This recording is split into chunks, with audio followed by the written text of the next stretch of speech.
Obi-Wan Kenobi was a moron. Huh? That's a phrase I never thought I'd have to say. But what else can I conclude after watching the Kenobi show on Disney+. Not only that, Leia Organa was also a moron. So were Darth Vader, the Inquisitors, the Jedi, several senators, most of the Empire, and the people who started the rebellion. Hell, I'm a moron for watching all 6 episodes and expecting it to improve. But at least it gave me the opportunity to examine why total idiots seem to play an increasingly large role in our recent stories, especially Star Wars. Believe it or not, there's a perfectly logical reason for it. So if you've ever wondered why the characters in Kenobi did all those dumb things, or how nominally intelligent writers can come up with something so stupid, this is the video for you. Let's talk about Kenobi. Wait a minute. How did this happen? We're smarter than this. I probably don't have to tell you this, but some people are just dumb. No way. That's not an insult. There's no shame in it. They can't help it, like being short or red-headed or Canadian.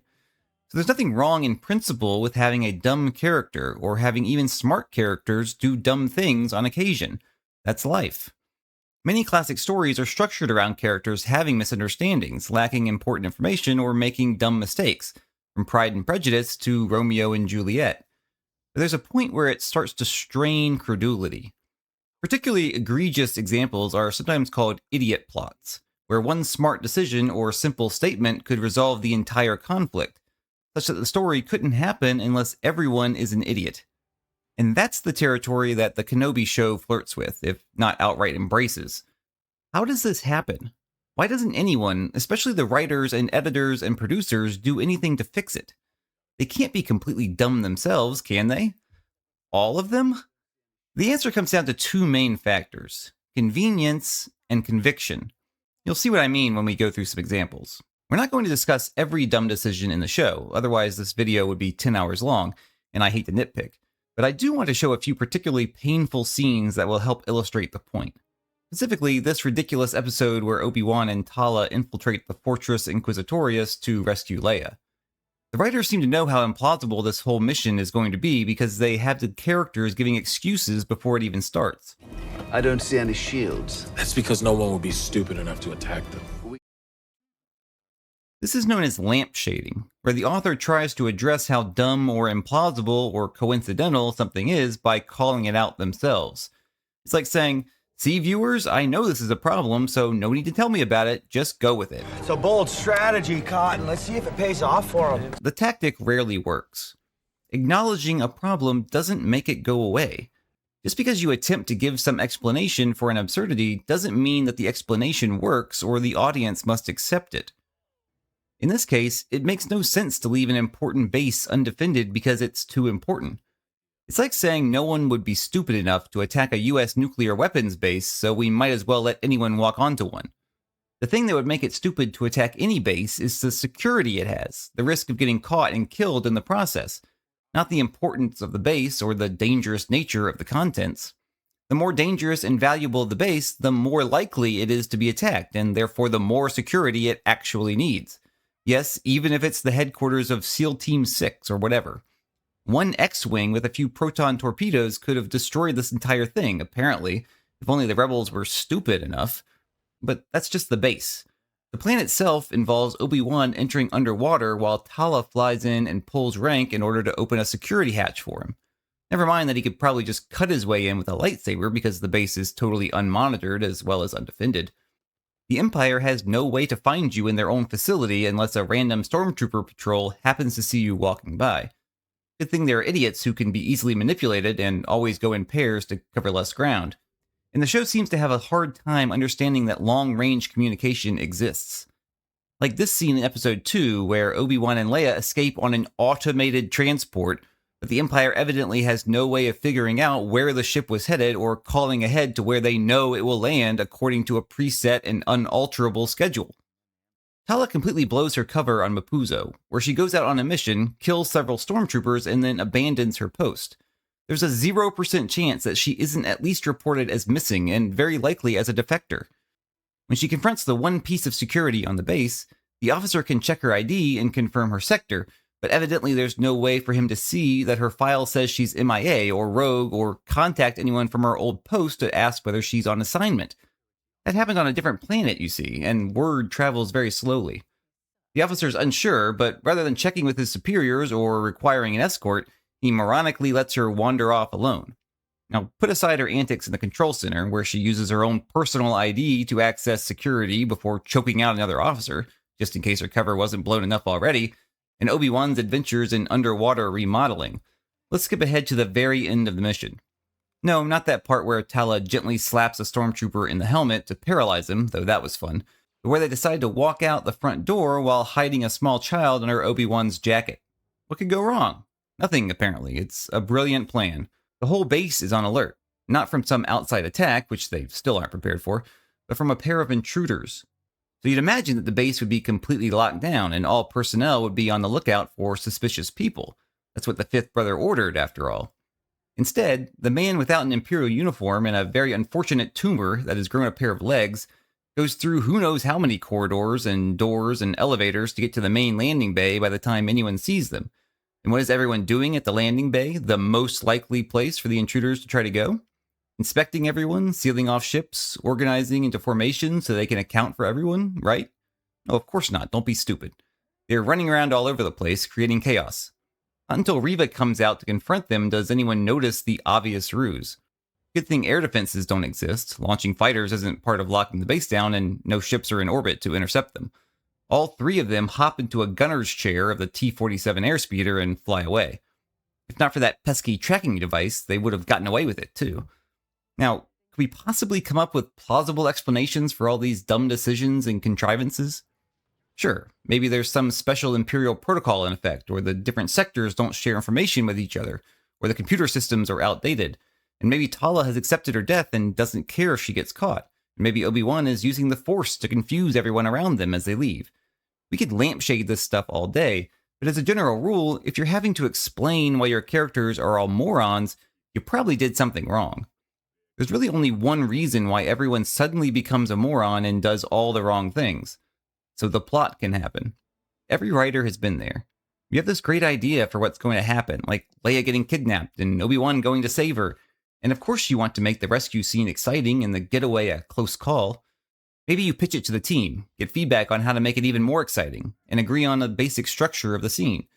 Then you start writing it down, and that's when the problems begin. You know they have to get into the base, find Leia, and just barely escape with the rebels.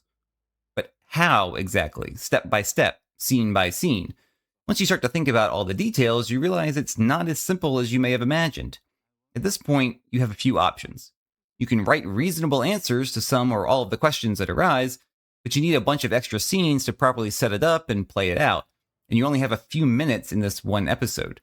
You can rework the whole idea into a better scenario that's more plausible, but you already have approval for this one and the rest of the show kind of depends on it.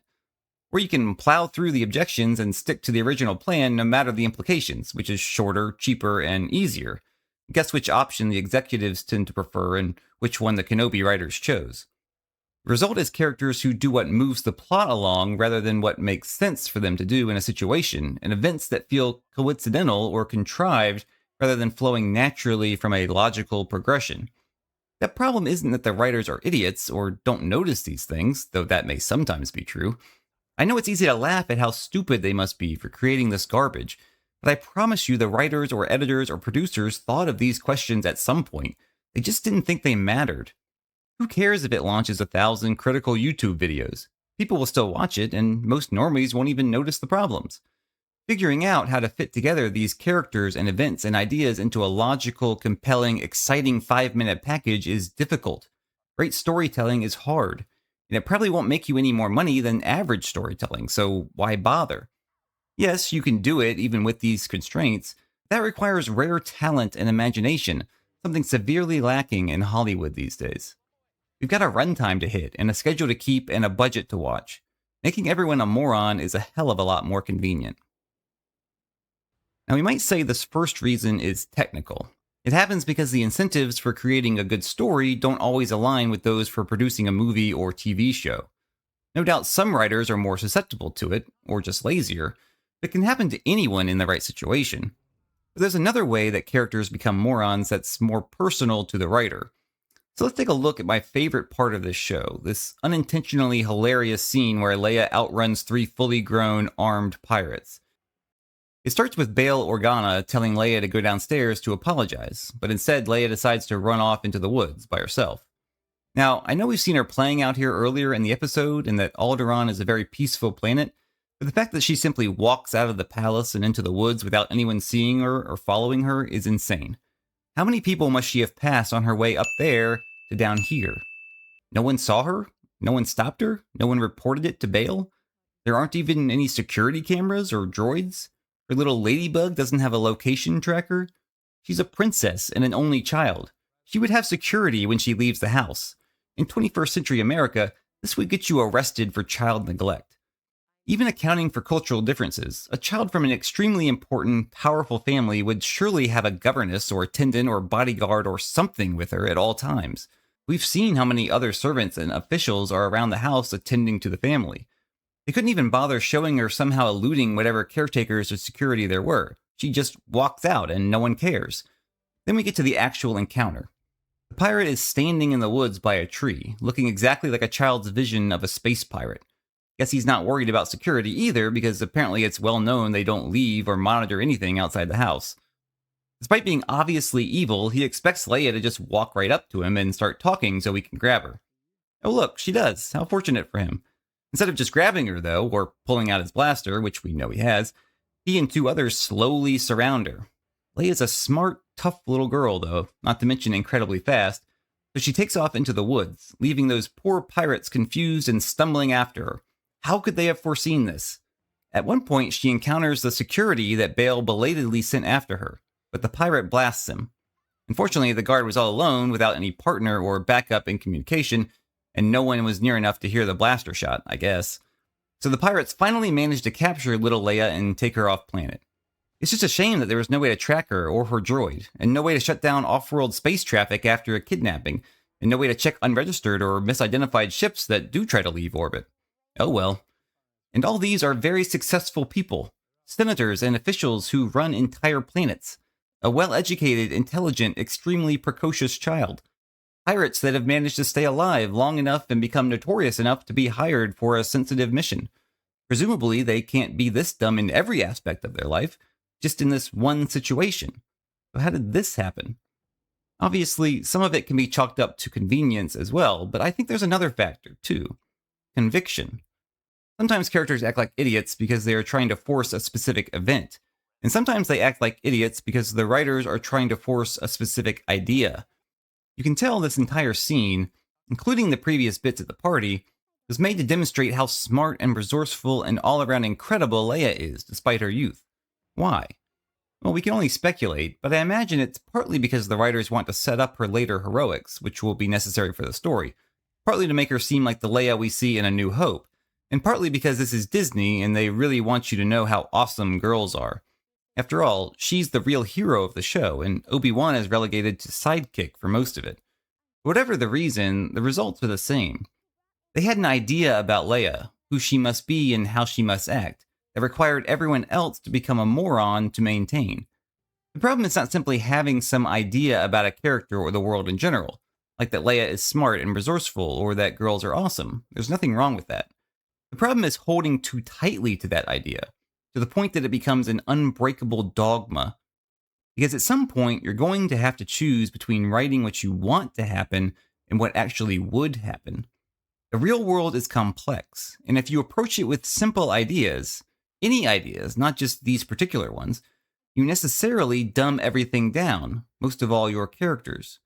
No matter how crafty Leia is, no matter how awesome girls are, a 10-year-old can't outrun grown men in an open field.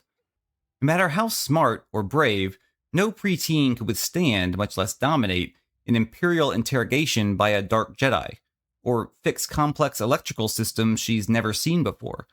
So the writers can either change the scenes to better reflect reality, which risks exposing the flaws or contradictions in their ideas, or they can force the idea anyways, which introduces incoherence and illogicality into the story.